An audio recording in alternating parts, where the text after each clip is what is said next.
Okay बच्चों, next question पर आते हैं। इस क्वेश्चन में मैंने आपको कोई साइनोसॉइडल कर्व ना देके एक आपको इस तरह का कर्व दिया हुआ है, that is a triangular type का कर्व दिया हुआ है, that is a curve between displacement versus X. Clear है? तो x is a displacement of the particle from the mean position जो ऑसिलेट कर रहे हैं, और ये किसके लिए? That is for the longitudinal wave, यानी हम साउंड वेव की बात कर रहे हैं। मुझे ड्रॉ करना है कि अगर मुझे एस वर्सेस एक्स कर्व पता है तो delta P versus x curve कैसा होगा। क्लियर है? डेल्टा पी और एस में हमने एक रिलेशन देखा था, that is delta P is equals to minus of beta D S by D X. यहां से स्टार्ट करते हैं। क्लियर है? अगर मैं यहां से इस पॉइंट से लेके इस पॉइंट तक के सेगमेंट की बात कर रहा हूं, यानी यहां से यहां तक का अगर आप देखोगे तो एस वर्सेस एक्स कर्व कैसा है? That is linear and the straight line is passing through origin. तो अगर मैं इतनी लाइन का है ना यहां से यहां तक की सेगमेंट की इक्वेशन लिखता तो इक्वेशन आती y is equal to M X, Y की जगह तो आ जाता s is equal to M is slope, तो इसको m ही ले लेते हैं इंटू एक्स। यानी मैं इतने सेगमेंट की अगर बात कर रहा हूं तो मेरे पास इक्वेशन आ गई s is equal to M into X. Clear है? m क्या है यहां पर? m डिनोट कर रहा है slope of the straight line of this segment. अगर मुझे ds बाई डी एक्स निकालना है तो यहां से देखो इसको डिफरेंशिएट कर देते हैं, तो ds by D x is equal to M into X, तो ये बचेगा m, क्योंकि x का डिफरेंशिएशन x के रेस्पेक्ट में करोगे तो 1 आ जाएगा। यानी मैं बोल सकता हूं कि ds बाई डी एक्स किसके बराबर आया? स्लोप ऑफ द कर्व के बराबर, और क्योंकि ये एक स्ट्रेट लाइन है तो इसकी स्लोप कैसी है? कांस्टेंट। एक और पॉइंट, अगर मैं इसकी स्लोप लिखता तो ये वाला जो एंगल है that is less than 90 degree. तो थीटा अगर लेस देन 90 है तो टेन थीटा की अगर हम बात करें तो दैट विल बी पॉजिटिव। यानी मैं बोल सकता हूं कि इस सेगमेंट में टेन थीटा पॉजिटिव आएगा, यानी स्लोप कैसी आएगी? पॉजिटिव आएगी। क्लियर है? अब आते हैं डेल्टा पी पर। अगर मुझे इतने सेगमेंट के लिए डेल्टा पी कैलकुलेट करना है, क्योंकि beta is bulk modulus, bulk modulus हमेशा पॉजिटिव होता है, तो यहां पर अगर मैं डेल्टा पी की बात कर रहा हूं that is minus beta DS by D x, तो ये हुआ minus, beta is always positive तो इसका साइन लिख लेते हैं, तो that is positive, into DS by D x का साइन कैसा आया? यहां पर पॉजिटिव ही आया, तो इनटू पॉजिटिव। तो मेरे पास डेल्टा पी का साइन कैसा आया? That is negative into positive is negative. यानी जो डेल्टा पी आएगा वो नेगेटिव आएगा। एंड अगर मैं फॉर्मूले की बात कर रहा हूं तो बीटा भी कांस्टेंट है और डीएस बाई डी एक्स भी कैसा आया? कांस्टेंट आया, तो हम बोल सकते हैं ये कैसा आएगा? कांस्टेंट। यानी मुझे पता चल गया कि इतने सेगमेंट में पहली बात डेल्टा पी नेगेटिव आएगा और कांस्टेंट आएगा। कांस्टेंट का मतलब क्या है? A straight line parallel to X axis. तो अगर मुझे कर्व ड्रॉ करना है between delta P versus X, clear है? तो पहले मैं यहां से यहां तक एक वर्टिकल लाइन ड्रॉ कर देता हूं जिससे मुझे ये पोर्शन क्लियरली दिखे। तो अगर मैं इतने पोर्शन की बात कर रहा हूं तो प्रेशर कैसा आ रहा है मेरे पास? Constant and negative. नेगेटिव का मतलब ग्राफ का बनेगा एक्सिस से नीचे, तो यानी एक तो straight line parallel to X axis बनेगा, क्लियर है? और कांस्टेंट बनेगा, तो ये मेरे पास कर्व आ गया। अब आते हैं इस सेगमेंट की बात कर रहे हैं, यहां से लेके यहां तक की सेगमेंट की। अब आप क्लियरली खुद भी देख सकते हो। पहली चीज, ये कैसा है? Straight line. अगेन अगर स्ट्रेट लाइन है इसको डिफरेंशिएट करूंगा तो आप कोई भी स्ट्रेट लाइन ले लो, सपोज ये स्ट्रेट लाइन है, s is equals to m dash into x plus c. तो अगर मैं ds बाई डी एक्स निकालता that ds by D x is equals to कितना आता? m डैश ही आता। यानी s वर्सेस x कर्व अगर स्ट्रेट लाइन है तो इसको डिफरेंशिएट करेंगे तो वो मुझे इसकी स्लोप देगा। क्लियर होगी बात? और स्लोप कैसी होगी स्ट्रेट लाइन की? हमेशा कांस्टेंट। यानी अगर मैं delta P versus x curve draw करना चाहता हूं तो वो हमेशा कांस्टेंट आएगा इस पूरे सेगमेंट में। और यहां पर अगर मैं बात करूं तो इसकी स्लोप कैसी है, पॉजिटिव या नेगेटिव, नेगेटिव स्लोप है, क्योंकि अगर मैं ये एंगल की बात कर रहा हूं that theta is greater than 90 degree. Clear है? तो स्लोप है नेगेटिव, यानी ds बाय डी एक्स कैसा आएगा, दैट इज नेगेटिव। तो अगर मैं बोल देता हूं ये पॉइंट सपोज O है, ये A है, ये B है, तो in segment A to B, तो ds by D x is equal to m dash, यानी slope of this curve, and that is negative. तो बात बिल्कुल सिंपल है, देखो अगर ds by D x negative आएगा तो डेल्टा p पॉजिटिव हो जाएगा, और अगर ds by D X positive आएगा तो डेल्टा p नेगेटिव हो जाएगा। इस वाले केस में ds बाय डी एक्स हमारा कैसा आया, नेगेटिव, तो मैं बोल सकता हूं डेल्टा p कैसा आएगा, that is positive and constant. तो पॉजिटिव एंड कांस्टेंट का मतलब कहां बनेगा, एक्सिस से ऊपर बनेगा और पैरेलल टू एक्स एक्सिस बनेगा। तो ये आ गया। क्लियर है? तो अब तो समझ में आ गई होगी बात कि भाई यहां पर अगर मुझे बनाना है, ड्रॉ करना है, तो बिल्कुल सिंपल है। देखो स्लोप कैसी है, पॉजिटिव है क्योंकि लेस देन 90 डिग्री है एंगल। स्लोप पॉजिटिव है तो डेल्टा पी कैसा आएगा, नेगेटिव आएगा। नेगेटिव और कांस्टेंट कहां बनेगा कर्व, नीचे की तरफ। तो फाइनली अगर मैं delta P versus x curve बनाऊंगा तो मुझे कुछ इस तरह का कर्व दिखाई देगा। क्लियर होगी बात यहां तक? तो बिल्कुल सिंपल है। अगर आपको साइनोसोइडल इक्वेशन दे रखी है, जैसे अगर आपको s is equals to s naught sine of k x plus omega t plus five, इस तरह की इक्वेशंस दे रखी हैं, तो हम इक्वेशन लेके भी सॉल्व कर सकते हैं, जैसा हमने पहले क्वेश्चंस में किया था। क्लियर है? लेकिन अगर आपको इक्वेशंस नहीं दे रखी हैं तो हम इस फॉर्मूले से ही सॉल्व करने की कोशिश करेंगे, that is delta P is equal to minus beta ds by D X. Okay, तो हमारा नेक्स्ट टॉपिक है that is velocity of sound wave in a medium. Clear है? जैसे हम लोग बोलते हैं कि भाई जो साउंड की वेलोसिटी होती है that is 320 metre per second, क्योंकि हमें पता है साउंड को ट्रेवल करने के लिए मीडियम की रिक्वायरमेंट होती है। तो अगर मैं मीडियम चेंज कर दूंगा तो क्या साउंड की वेलोसिटी चेंज हो जाएगी, यानी साउंड की वेलोसिटी किस किस टर्म पर डिपेंड करती है, जैसे कि टेम्परेचर पर, प्रेशर पर, डेंसिटी पर, तो हमें नहीं पता, हमें कैलकुलेट करना है, हमें पता लगाना है। तो उसे समझने से पहले, सॉल्व करने से पहले हमें वेलोसिटी ऑफ लॉन्गिट्यूडनल वेव को समझना पड़ेगा। तो अगर मैं बात कर रहा हूं वेलोसिटी ऑफ लॉन्गिट्यूडनल वेव, तो velocity of longitudinal wave is defined as v is equals to under root of e by rho. Velocity of longitudinal wave is defined as under root of e by rho, where e is known as modulus of elasticity. E is known as modulus of elasticity and rho is known as density of medium. We can say it that is a density of the medium या फिर average density of the medium. Clear है? हमें कोई particular भी जरूरी नहीं है ना कि हर जगह मीडियम की डेंसिटी, एयर की डेंसिटी सेम हो, तो हम यहां पर average density of the medium भी ले लेते हैं। तो velocity of the longitudinal wave is defined as under root of E by rho. E समझ में आ गया, that is modulus of elasticity, rho is density of the medium. अब हमें पता है क्योंकि साउंड जो है वो सॉलिड में भी ट्रेवल कर सकता है और लिक्विड में भी ट्रेवल कर सकता है। क्लियर है? अगर हम बात कर रहे हैं सॉलिड की, तो इन केस ऑफ सॉलिड, तो in case of solid medium,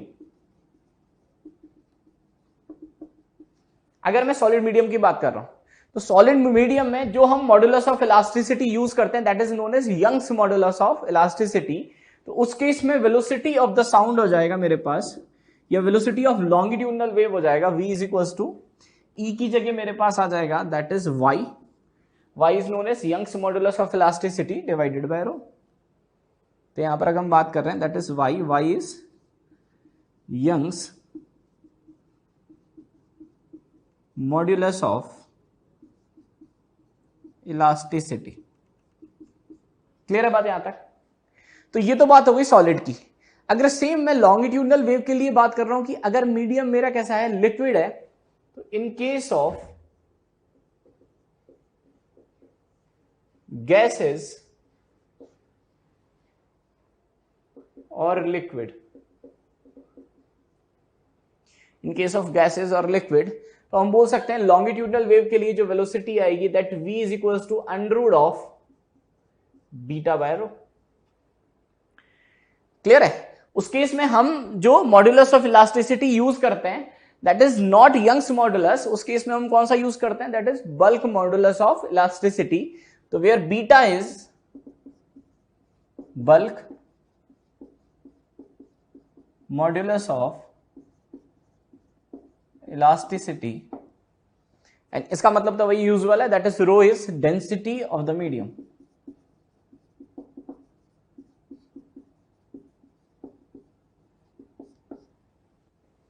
clear है? बल्क मॉड्यूलस का हमें मतलब पता है, bulk modulus is defined as volumetric stress upon volumetric strain. और अगर मैं एक फॉर्मूले की फॉर्म में लिखना चाहूं तो बल्क मॉड्यूलस होता है volumetric stress upon volumetric strain, ये आता है, that is dP volumetric stress upon volumetric strain. Clear है? Delta V by V। और हमें आगे कैसा साइन लगा देते हैं, माइनस, क्योंकि बल्क मॉड्यूलस हमेशा कैसा होता है, पॉजिटिव। तो बल्क मॉड्यूलस का मेरे पास फॉर्मूला आता है, bulk modulus is equals to minus V dP by dV। ये फॉर्मूला हम काफी जगह यूज करते हैं, जैसे अगर आपको डिफरेंट डिफरेंट प्रोसेसेस दे रखी है, जैसे मान लो मुझे थर्मोडायनेमिक प्रोसेस दे रखी है आइसोथर्मल, या थर्मोडायनेमिक प्रोसेस दे रखी है मुझे एडियाबैटिक, तो उस केस में मैं बल्क मॉड्यूलस कैलकुलेट कर सकता हूं। क्लियर होगी बात यहां तक? तो दोबारा से एक बार इसको समराइज कर लेते हैं, बिल्कुल सिंपल है। लॉन्गिट्यूडनल वेव में हम लोग speed of velocity of longitudinal wave को हम देख रहे हैं, जैसे हम लोगों ने वेव ऑन स्ट्रिंग में देखा था, वो ट्रांसवर्स वेव थी, उस केस में मेरे पास v कितना आया था, under root of t by mu. इसी तरह से अगर मैं लॉन्गिट्यूडनल वेव में वेलोसिटी की बात कर रहा हूं तो वेलोसिटी ऑफ लॉन्गिट्यूडनल वेव कैसे डिफाइन करते हैं, इन केस ऑफ सॉलिड, किसी भी सॉलिड मीडियम की अगर मैं बात कर रहा हूं तो मेरे पास आएगा under root of y by rho. और अगर मैं बात कर रहा हूं किसी लिक्विड मीडियम की या गैस मीडियम की, तो हम कौन सा फॉर्मूला यूज करेंगे, that is v is equals to under root of beta by rho. थोड़ा सा और एलेबोरेट कर लेते हैं, जैसे velocity of sound in air, तो मैं यहां से कैलकुलेट करूंगा। क्लियर है? Velocity of sound, sound is an longitudinal wave, तो velocity of sound in air, air is gaseous medium, तो v is equals to under root of beta by rho. Clear होगी बात यहां तक? तो अगर मैं बात कर रहा हूं next point, velocity of sound wave in medium. Clear है?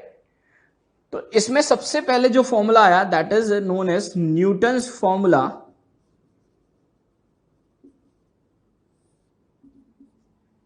एंड अकॉर्डिंग टू न्यूटन, उन्होंने जो मीडियम में प्रोसेसेस लिया, जो एक्सपेरिमेंट में प्रोसेस लिया, उन्होंने उस प्रोसेस को माना कि भाई जो रेयर फ्रैक्शन या कंप्रेशन जो होता है, जैसे मान लो कोई भी पल्स आगे चल रही है, ट्रेवल कर रही है, कोई भी लॉन्गिट्यूडनल वेव अगर ट्रेवल कर रही है, तो उस थ्रू आउट प्रोसेस में, in a process of forming, refraction, rarefaction and compression, इस पूरे प्रोसेस में उन्होंने इसको मान लिया that is condition is isothermal.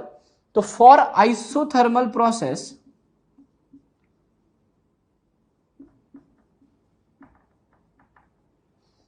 Then for the isothermal process, अगर मैं आइसोथर्मल प्रोसेस के लिए बीटा निकालना चाहता हूं तो बीटा कैसे निकालेंगे, आइसोथर्मल प्रोसेस होता क्या, that is temperature remain constant,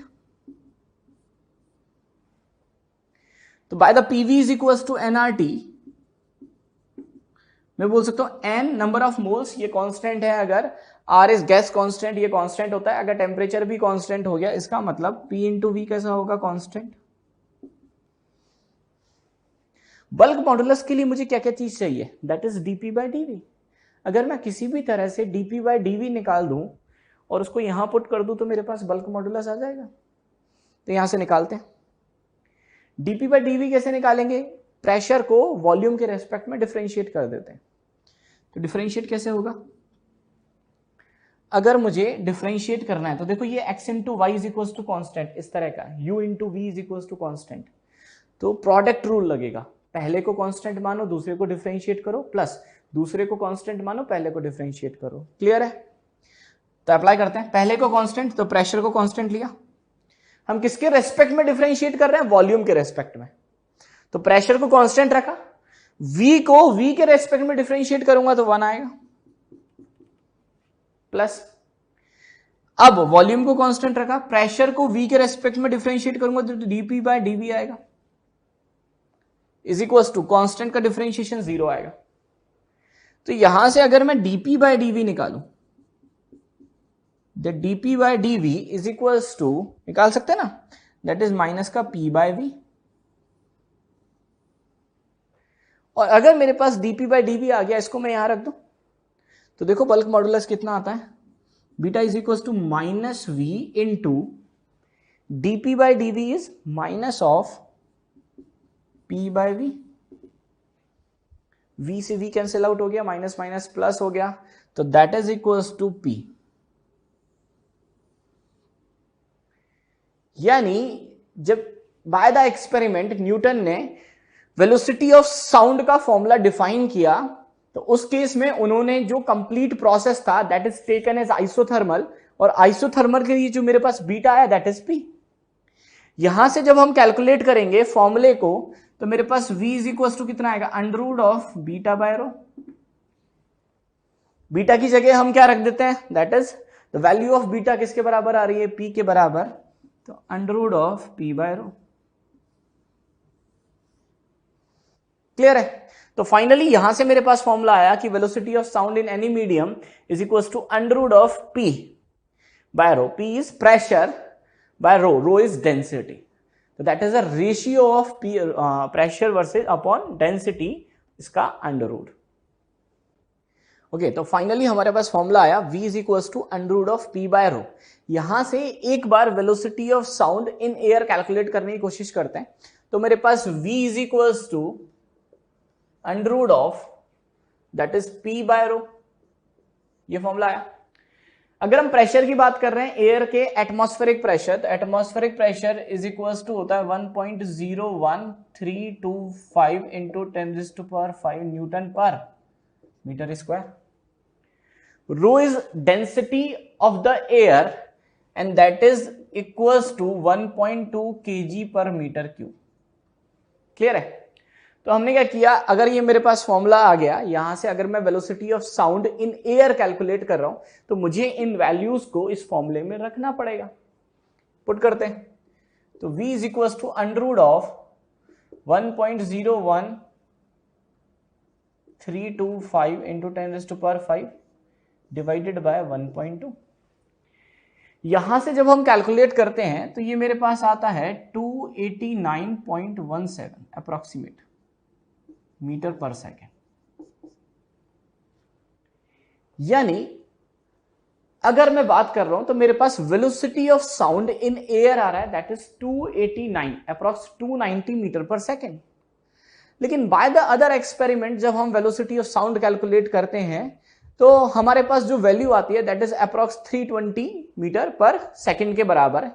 यानी इस फॉर्मूले से जो मुझे वेलोसिटी मिल रही है that having a error about 10 to 15%। यानी हम बोल सकते हैं कि ये जो फॉर्मूला है वो परफेक्टली करेक्ट नहीं है, ये मुझे एग्जैक्ट वैल्यू ऑफ साउंड नहीं दे रहा, इसमें अराउंड 10 to 15% एरर मुझे मिल रही है।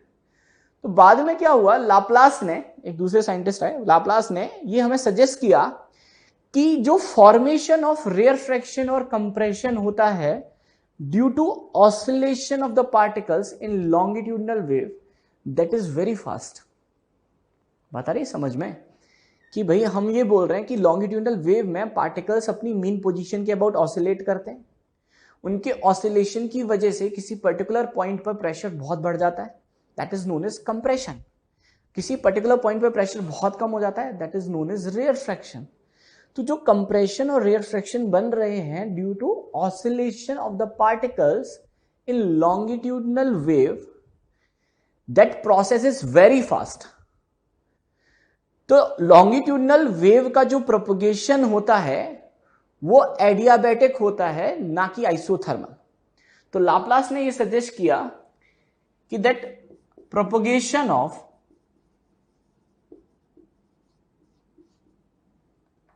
longitudinal wave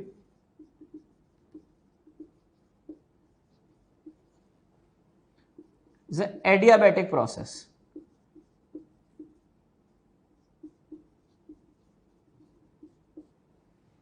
और अगर ये एक एडियाबैटिक प्रोसेस है तो मुझे बल्क मॉडुलस कैलकुलेट करना पड़ेगा एडियाबैटिक प्रोसेस के लिए।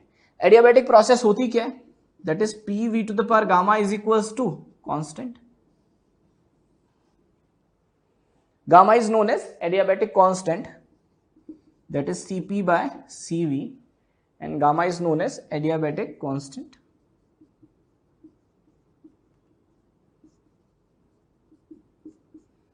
क्लियर है? मैं कैलकुलेट कर सकता हूं भाई, गामा की बात करें तो ये आता है 1 प्लस 2 बाय एफ। एफ होता है डिग्री ऑफ फ्रीडम। अलग अलग बात करें, मोनोएटॉमिक गैस के लिए डिग्री ऑफ फ्रीडम होता है 3, डायटोमिक के लिए होता है 5 और ट्राइएटॉमिक के लिए होता है 6। ट्राइएटॉमिक या पॉलीएटॉमिक के लिए होता है 6। तो अगर मैं बात कर रहा हूं मोनोएटॉमिक की तो गामा हो जाएगा, एफ होता है 3 तो 1 plus 2 by 3 that is 5 by 3 for monoatomic gas. अगर मैं बात कर रहा हूं डायटोमिक की तो gamma is equals to, diatomic के लिए डिग्री ऑफ फ्रीडम होता है 5 तो 1 plus 2 bye 5 is 7 bye 5।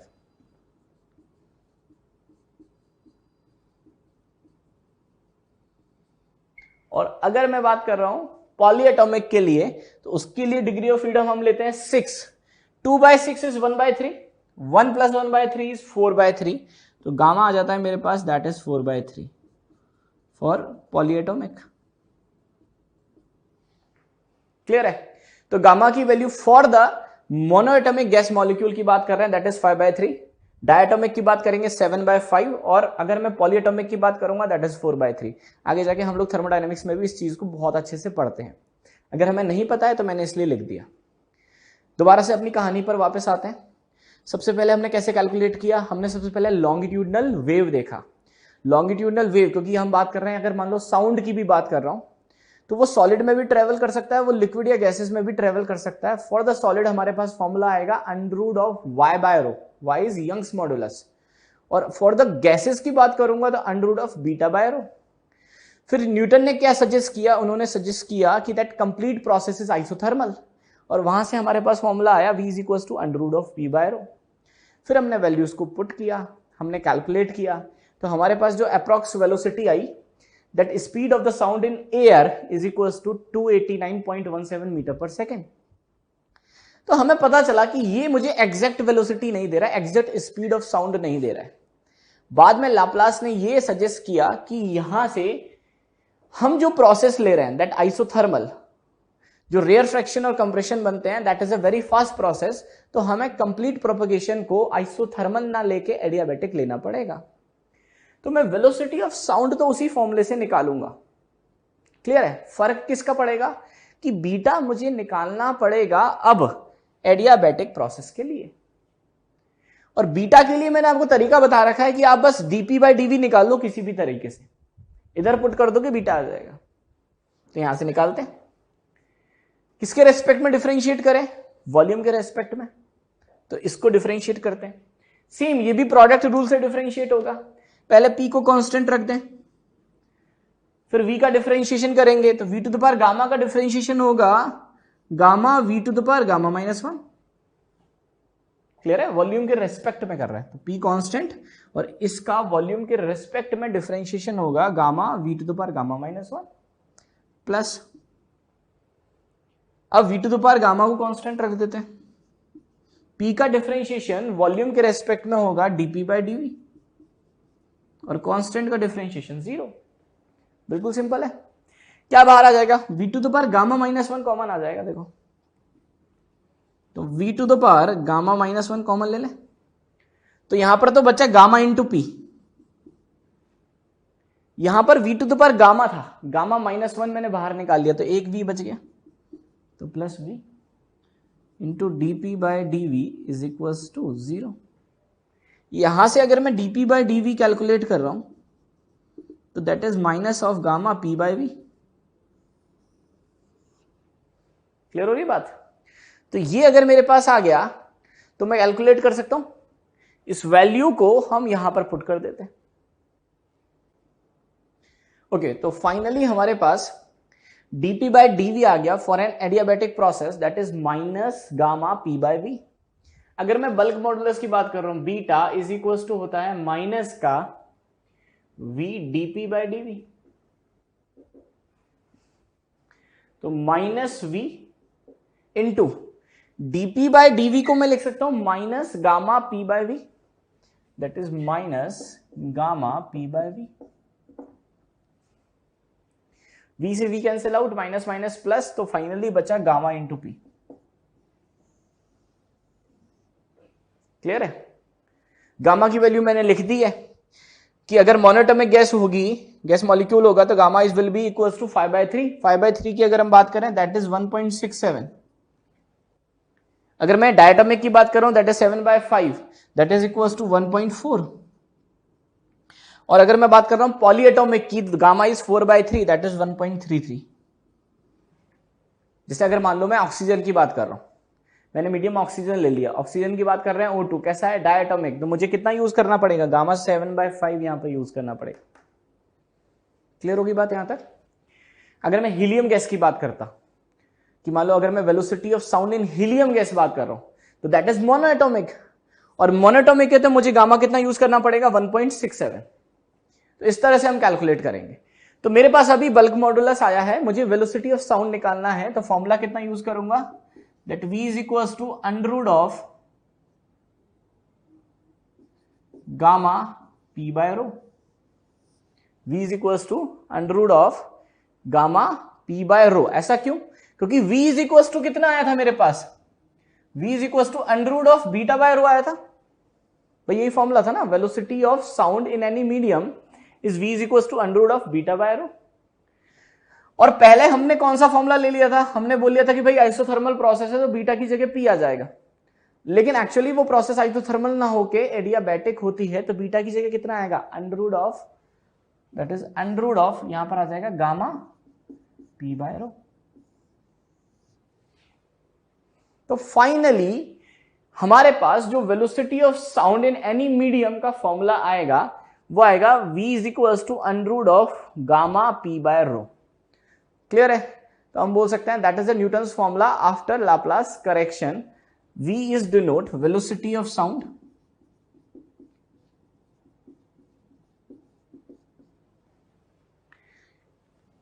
Gamma is known as adiabatic constant,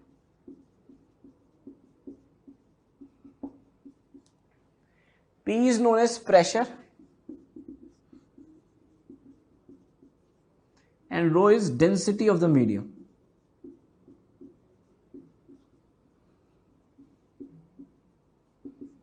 unit की बात करें तो हम सब SI यूनिट में जनरली यूज करेंगे। तो वेलोसिटी ऑफ साउंड की अगर मैं बात करूं that will be in metre per second. अगर मैं बात कर रहा हूं एडियाबैटिक कांस्टेंट तो that is the ratio of Cp by Cv, the ratio of molar heat capacity, that is molar heat capacity at constant pressure upon molar heat capacity at constant volume, तो that is a dimensionless quantity, तो कोई dimension नहीं है, कोई unit नहीं है। P is pressure, pressure कितने में आएगा, that is in Newton per metre square.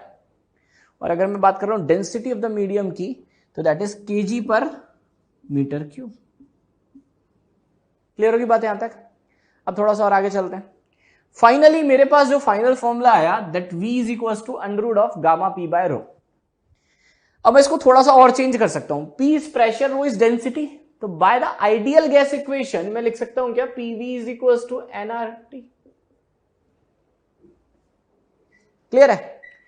थोड़ा सा और चेंज करते हैं, p into v, n is number of mole, mole is known as weight upon molar weight, molecular wait.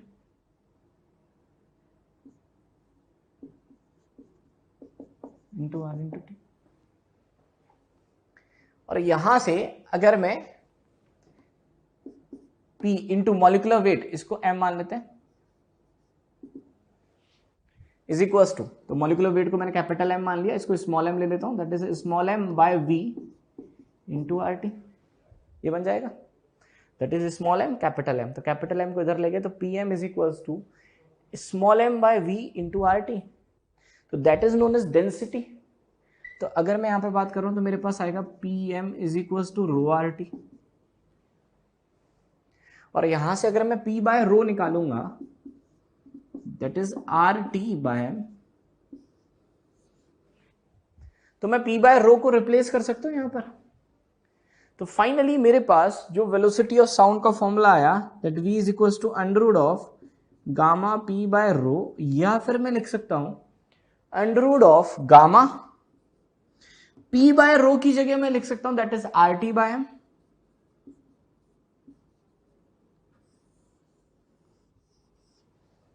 Clear है? Meaning की बात करूं तो gamma is adiabatic constant, R is gas constant, T is temperature in Kelvin and M is molar mass. Clear होगी बात यहां तक? अब ये हुआ मेरे पास वेलोसिटी ऑफ साउंड। अगर मैं आपसे आरएमएस वेलोसिटी की बात करता, जैसे अगर मैं बात करता कि भाई वी आरएमएस कितना होता है किसी भी गैस के लिए, तो हमारे पास फॉर्मूला आता है under root of 3RT bye, ये आता है। इसको ले लेते हैं इक्वेशन 1 और इसको ले लेते हैं इक्वेशन 2।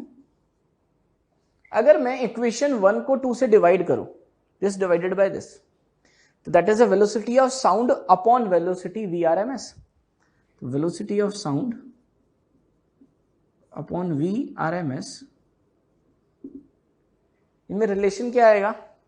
अगर मैं डिवाइड करता तो RT by M cancel out हो जाता, that will be under root of gamma by 3।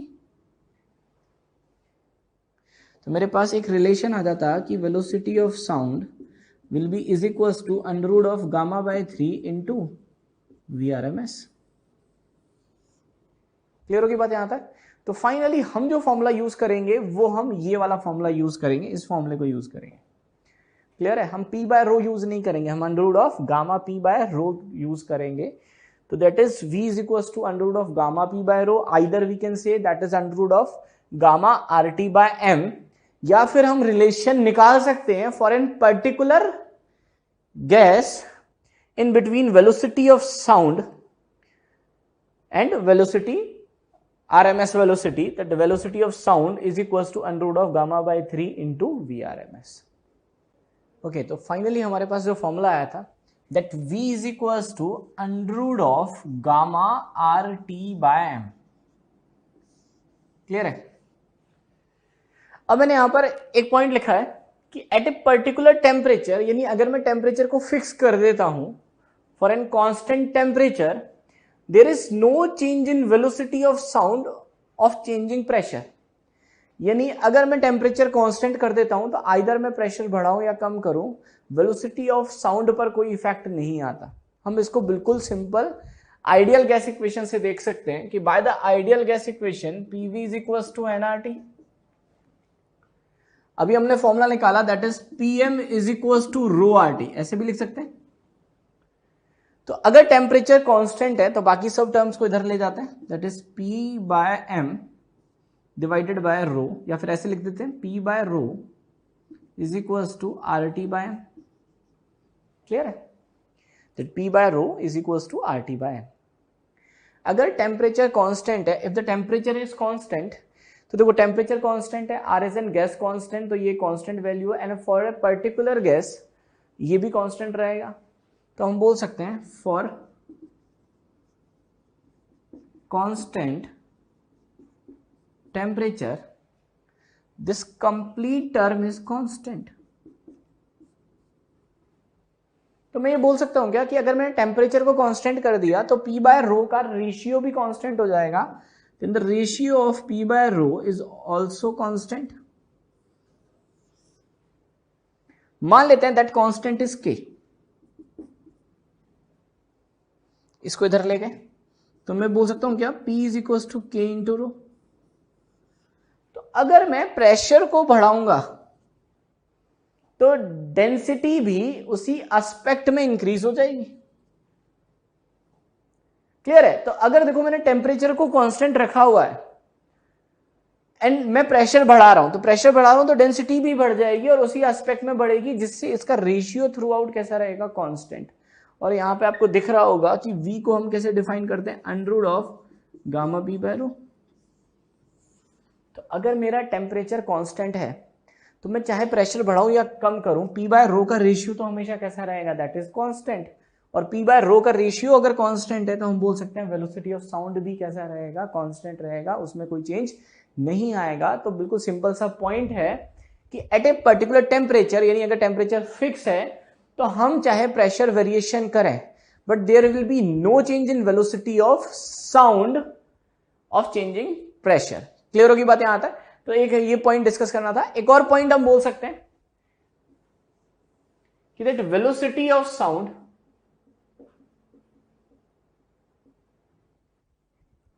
In humid air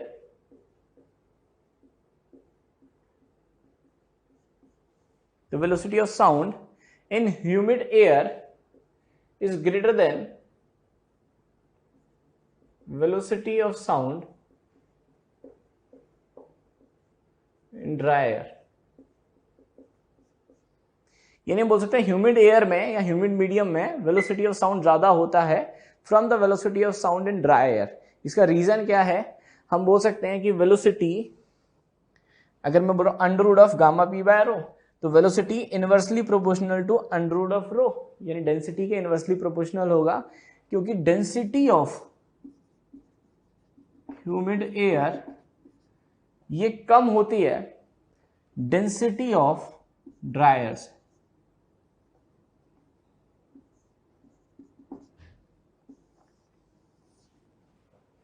तो हमें पता है कि density of the humid air कम होती है, density of the dry air ज्यादा होती है, और जिसकी डेंसिटी ज्यादा होगी उसकी वेलोसिटी कम हो जाएगी। तो हम बोल सकते हैं वेलोसिटी ऑफ साउंड, क्योंकि ह्यूमिड एयर में डेंसिटी कम होती है तो इसमें साउंड की वेलोसिटी बढ़ जाएगी। तो velocity of sound in humid air is greater than velocity of sound in dry air. Clear होगी बात यहां तक? तो बच्चों फाइनली हमारे पास वेलोसिटी ऑफ साउंड का फॉर्मूला आ गया किसी भी मीडियम में साउंड की वेलोसिटी कैलकुलेट करने के लिए। इसको समझने के लिए कि हम इसका एप्लीकेशन कहां पर करें, इस एग्जांपल से स्टार्ट करते हैं। क्वेश्चन में मुझे क्या इंफॉर्मेशन गिवन है? There is 1 mole of helium gas mix with 2 mole of oxygen O2 gas at 27 degree centigrade. तो मैंने क्या किया, 1 mole of the helium gas, helium का मतलब कौन सी गैस हुई? मोनोएटॉमिक। इसको मिक्स किया 2 mole of O2, O2 is diatomic gas, at 27 degree centigrade. मुझे कैलकुलेट करना है the velocity of sound in the given medium, यानी इस मिक्सचर में, इस मिक्स मीडियम में मुझे वेलोसिटी ऑफ साउंड को कैलकुलेट करना है। तो वेलोसिटी ऑफ साउंड का फॉर्मूला क्या होता है? That is velocity of sound is equal to under root of gamma RT divided by M, ये होता है। अब अगर मैं बात कर रहा हूं गामा की, तो गामा होता है degree, gamma is adiabatic constant. तो मुझे गामा भी कैलकुलेट करना पड़ेगा, क्योंकि यहां पर मैं एक मोनोएटॉमिक गैस को एक डायटोमिक गैस के साथ मिक्स कर रहा हूं।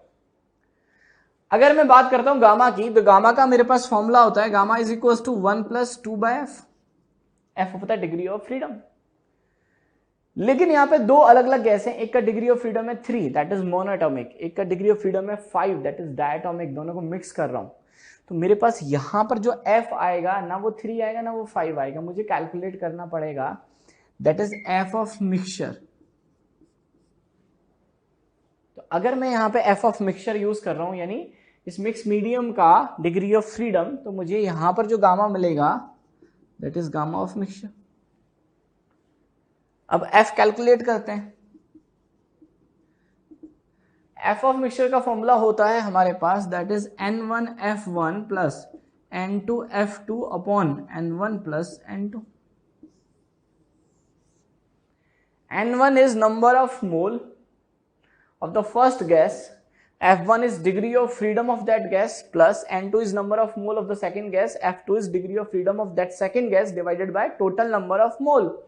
तो यहां से अगर मैं कैलकुलेट करूं तो बहुत इजीली कैलकुलेट कर सकता हूं। पहली गैस के number of mole 1, helium that is a monoatomic, degree of freedom 3, तो यहां पर आएगा 1 into 3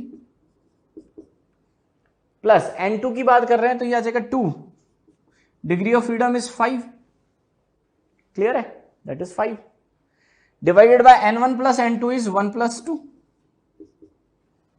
तो ये हो गया मेरे पास 10, ये हुआ 3, दैट इज 13, तो दैट इज 13 डिवाइडेड बाय 3, तो ये मेरे पास आ गया एफ ऑफ मिक्सचर। और अगर मेरे पास एफ ऑफ मिक्सचर आ गया, इसको यहां पे पुट कर दें तो मेरे पास गामा ऑफ मिक्सचर आ जाएगा। तो गामा ऑफ मिक्सचर की अगर हम बात करें तो that will be is equals to 1 plus 2 divided by F, F is 13/3, clear होगी बात, 3 ऊपर आ जाएगा तो ये बनेगा 1 प्लस 6 डिवाइडेड बाय 13, और एलसीएम ले लें तो 13 प्लस 6 इज 19 डिवाइडेड बाय 13, तो इसको मैं बोल देता हूं दैट इज इक्वेशन 1, क्लियर है। देखो मुझे वेलोसिटी ऑफ साउंड निकालने के लिए मुझे गामा चाहिए, वो मैं कैलकुलेट कर चुका हूं, R is an gas constant, और गैस कांस्टेंट की वैल्यू मुझे पता होती है दैट इज 8.314, हम सब ऐसा यूनिट में यूज कर रहे हैं।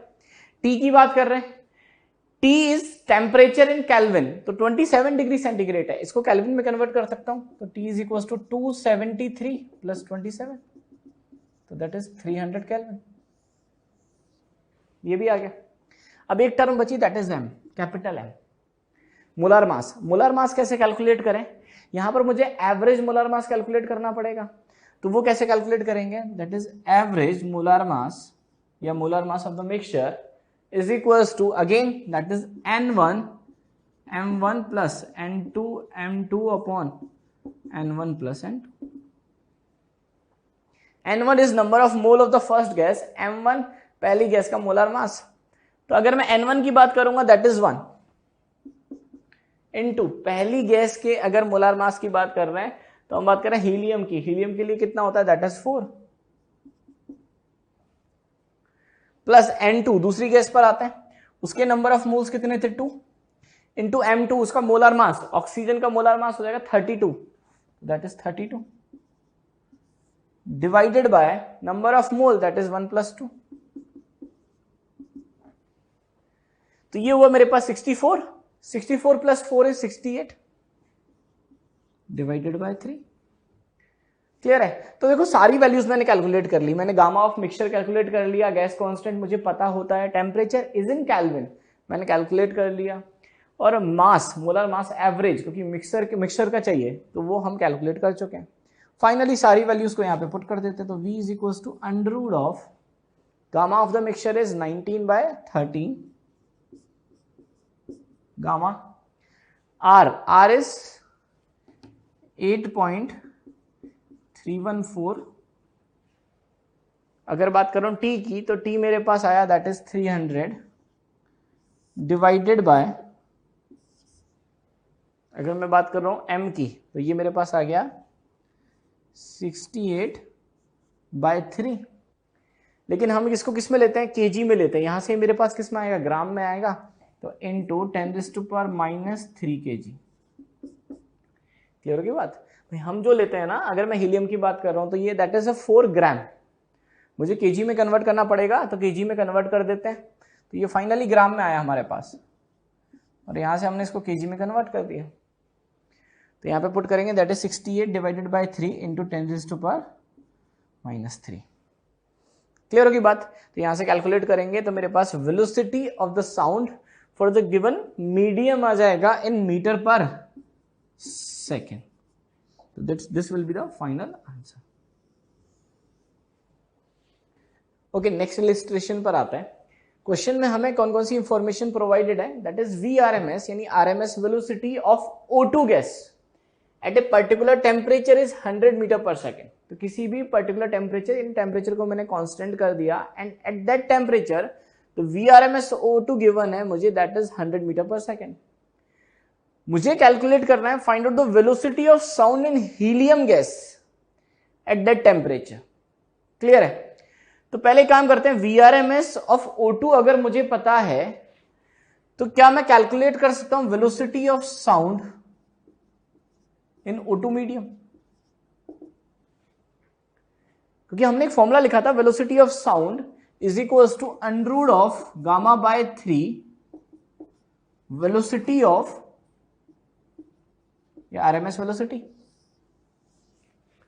क्लियर है? तो velocity of sound in O2 medium is equals to under root of gamma by 3 into VRMS। तो अगर मुझे उस पर्टिकुलर टेम्परेचर पर VRMS पता है तो मैं उस मीडियम में साउंड की वेलोसिटी कैलकुलेट कर सकता हूं। तो यहां पर वैल्यू पुट कर देते हैं, that is under root of gamma. Gamma की बात करें O2 is a diatomic gas, gamma आ जाएगा 7/5। तो 7/5 divided by 3 into VRMS is 100 meter per second. तो finally that is under root of 7/15 into 100 meter per second. Clear है? तो मुझे क्वेश्चन में वेलोसिटी ऑफ VRMS वेलोसिटी दे रखा था, मैंने कैलकुलेट कर लिया velocity of sound in O2 medium. लेकिन मुझे कैलकुलेट करना है velocity of sound in helium gas. वो कैसे कैलकुलेट करें? अगर मैं लिख रहा हूं वेलोसिटी ऑफ साउंड, ये होता है under root of gamma RT/m। अगर टेम्परेचर कांस्टेंट है तो T कांस्टेंट हो गया, R कांस्टेंट हो गया, तो वेरिएबल कौन कौन सा हो जाएगा? That is gamma and m। तो अगर मैं रेशियो लिखना चाहता हूं that is velocity of sound in helium medium upon velocity of sound in oxygen O2 at a particular temperature. तो that will be under root of RT तो cancel out हो जाएगा, चाहे लिख लेते हैं यहां पर। तो पहले गामा किसका आएगा? हीलियम का। हीलियम मतलब मोनोएटॉमिक, गामा कितना होता है? 5/3। तो that is 5/3 into R into T divided by molar mass. अगर मैं बात कर रहा हूं हीलियम के लिए तो इसका हो जाएगा 4 डिवाइडेड बाय, अब आते हैं ऑक्सीजन पे। इसके लिए मैं अगर वेलोसिटी ऑफ साउंड लिख रहा हूं that is under root of gamma RT। Gamma बात करें तो ये हो जाएगा 7/5 क्योंकि डायटोमिक होता है, into R into T divided by O2 की बात करें तो ये हो जाएगा 32। यहां से अगर मैं डिवाइड करूंगा तो ये टर्म कैंसिल आउट हो जाएंगी। फाइनली मेरे पास रेशियो कितना आएगा? दैट विल बी, इसको ऐसे लिख सकता हूं अंडर रूट ऑफ 5/12 और that will be under root of 7/5 into 32। अब इसको सॉल्व कर देते हैं। तो velocity of sound in helium upon velocity of sound in O2 will be is equals to under root of 5/12 into, ये बनेगा आपके पास that is 5 into 32 divided by 7। Clear है भाई? इसको ऐसे लिखा और that is under root of, ये ऊपर चला जाएगा तो ये आ जाएगा आपके पास 7 इंटू 5 इंटू 32। क्लियर है? Velocity of sound in oxygen medium मुझे पता है, वो मैं यहां पे कैलकुलेट कर चुका हूं, तो इसको यहां पे ले जाते हैं। तो मेरे पास velocity of sound in helium medium आ जाएगा, that is under root of 5/12 into 5 into 32 divided by 7 into, यहां पर आएगा velocity of sound in oxygen और वो मैं कैलकुलेट कर चुका हूं, that is under root of 7/15 into 100 meter per second. Clear होगी बात यहां तक? देखो अगर मैं क्वेश्चन को दोबारा से देखूं तो मुझे ऐसा लगता है कि कोई रिलेशन दे ही नहीं रखा। मुझे आरएमएस वेलोसिटी दे रखी है O2 की और मुझे वेलोसिटी ऑफ साउंड पूछा हीलियम में। तो पहले मैंने क्या किया, आरएमएस वेलोसिटी ऑफ O2 से velocity of sound in oxygen calculate किया और फिर अगर मुझे velocity of sound in oxygen पता है तो मैंने कैलकुलेट कर लिया कि velocity of sound in helium कितना होगा। क्लियर होगी बात यहां तक?